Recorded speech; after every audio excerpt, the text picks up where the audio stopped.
اعوذ باللہ من الشیطان الرجیم بسم اللہ الرحمن الرحیم۔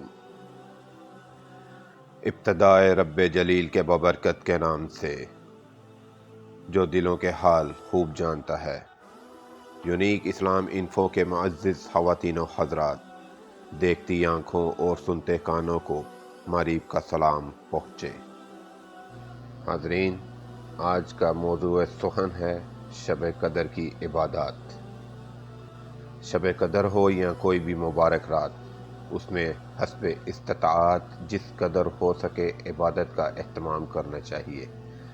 اس کے لیے عبادت کا کوئی مخصوص اور متعین طریقہ احادیث و روایات سے ثابت نہیں، تاہم بغیر کسی تعین و تخصیص کے ذریعے ذیل میں چند احادیث دی جا رہی ہیں جن کی مدد سے ان راتوں کو زیادہ قیمتی بنا سکتے ہیں۔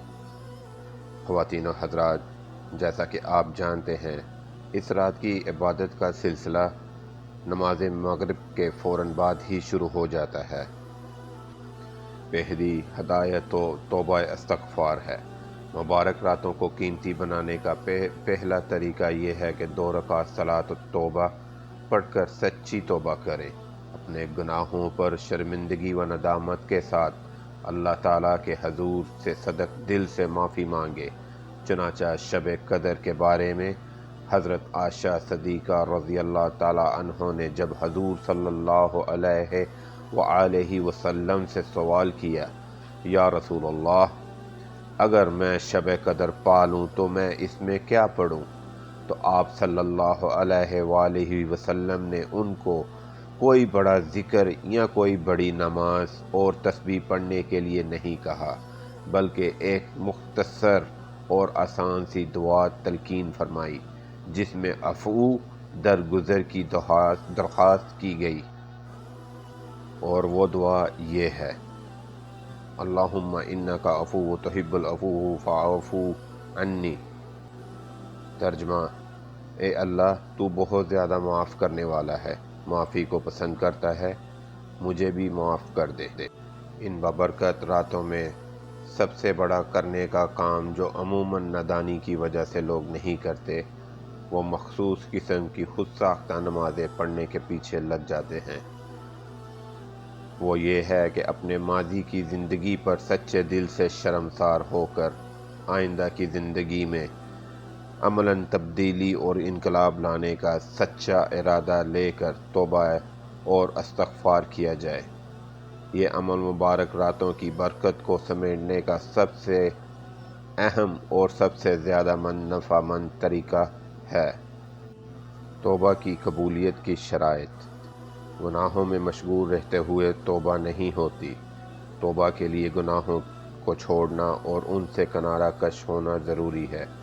اسی لیے معلوم ہوتا ہے کہ بعض لوگ گناہوں میں لگے ہوئے ہونے کے باوجود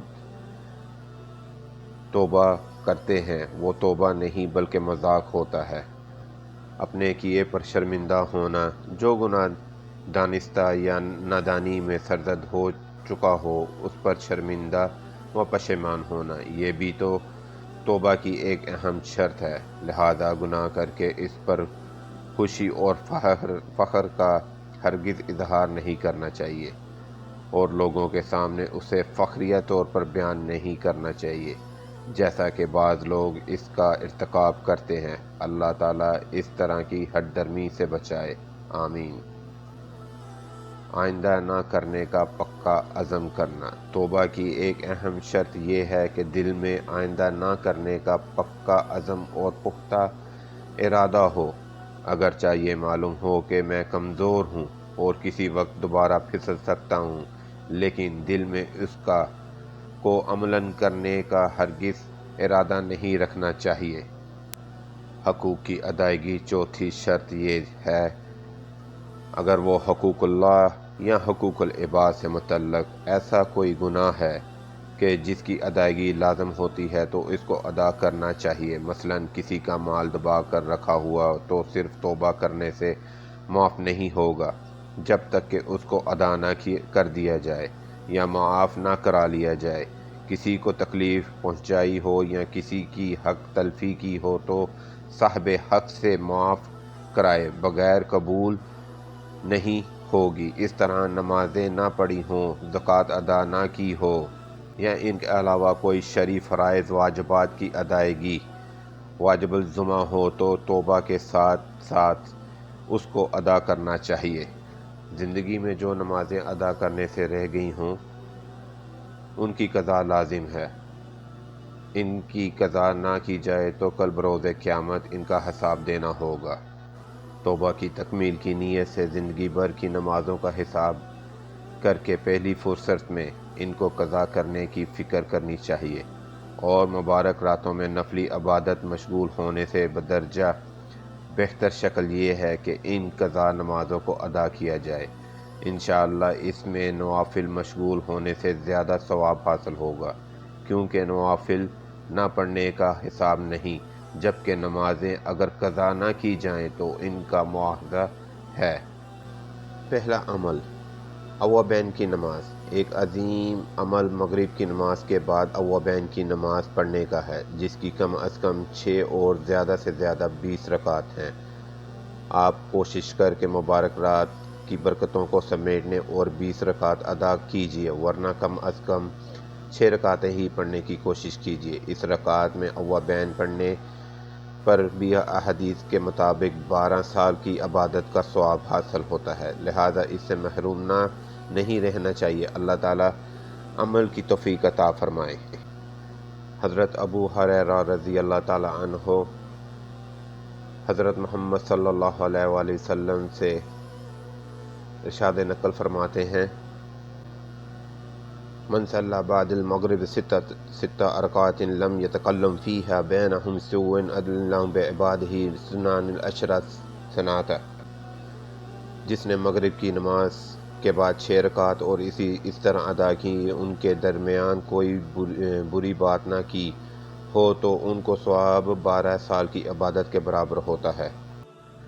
ایک اور روایت حضرت عائشہ صدیقہ رضی اللہ عنہا نبی کریم صلی اللہ علیہ وآلہ وسلم کا یہ ارشاد نقل فرماتی ہیں، جس نے مغرب اور عشاء کے درمیان 20 رکعتیں پڑھی، اللہ تعالیٰ اس کے لیے جنت میں ایک گھر بنائیں گے۔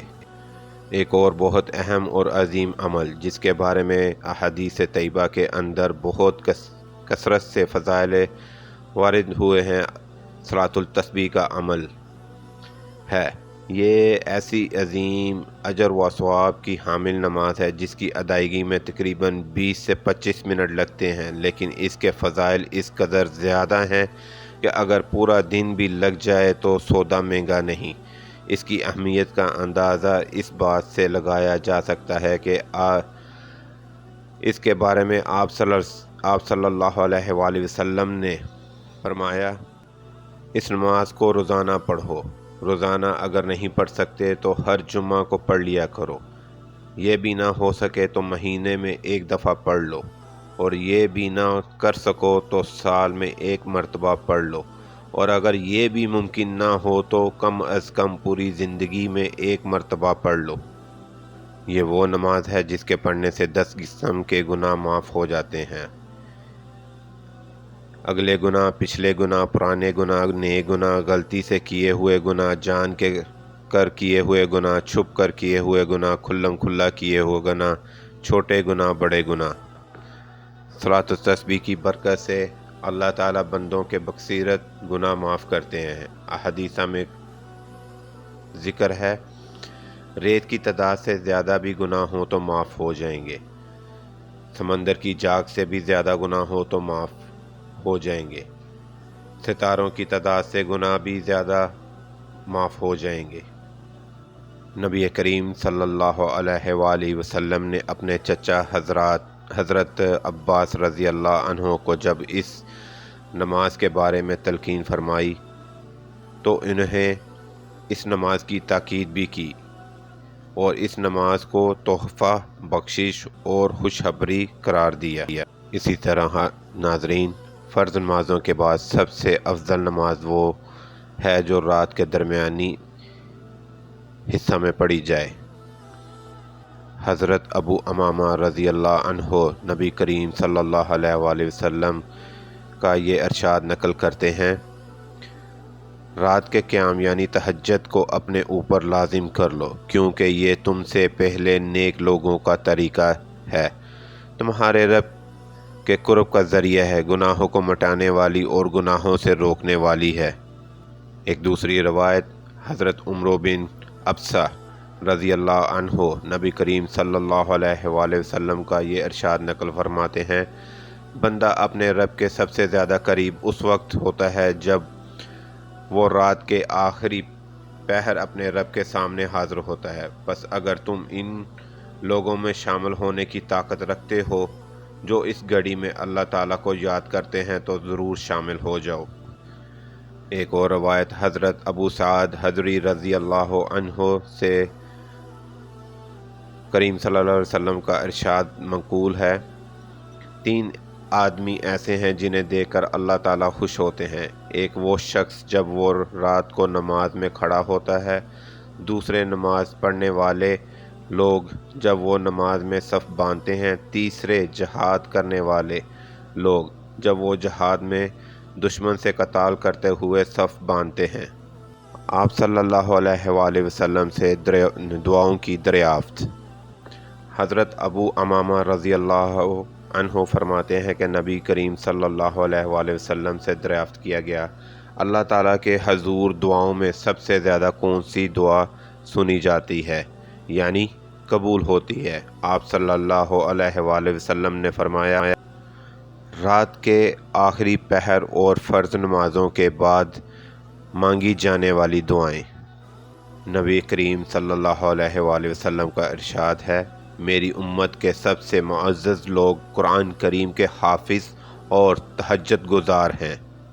حاضرین، عبادتوں کا سلسلہ جاری رہے گا، اور بھی عبادتیں ہیں، لیکن ویڈیو زیادہ لمبی ہونے کی صورت میں یہیں پہ اب اختتام کرتے ہیں۔ آپ لوگوں سے گزارش ہے کہ رمضان المبارک کے صدقے میرے مرحوم والدین کے لیے بھی دعا ضرور کیجیے گا، اور ہو سکے تو اس بندہ ناچیز حق کے لیے دعاؤں میں یاد رکھیے گا۔ شکریہ۔ اور اگر آپ اس چینل پہ نئے ہیں تو برائے مہربانی فرما کر سبسکرائب بٹن اور آئیکن کو کلک کر دیں تاکہ ہماری آئندہ آنے والی تمام ویڈیوز آپ تک پہنچ سکے۔ آخر میں اپنا، دوستوں، رشتہ داروں اور گرد و نواح کے لوگوں کا سب کا خیال رکھیں۔ اللہ حافظ۔